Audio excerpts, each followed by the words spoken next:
ശൂന്യവൽക്കരണത്തിൻ്റെ പ്രതീകമാണ് ദിവ്യകാരുണ്യം.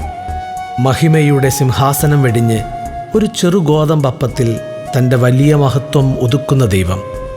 ഗോതമ്പ് പൊടി അപ്പമായി മാറാൻ പല പ്രക്രിയകളിലൂടെ കടന്നുപോകുമ്പോൾ ഗോതമ്പിനുണ്ടാകുന്ന മാറ്റങ്ങൾ നിസ്സാരമല്ല. അപ്പോഴുണ്ടാകുന്ന വേദന കഠിനമാണ്. എങ്കിലും ശൂന്യവൽക്കരണത്തിൻ്റെ വഴികളിലുണ്ടാകുന്ന ത്യാഗം ഗോതമ്പിനെ മനോഹരമായ അപ്പമാക്കി മാറ്റുകയാണ്.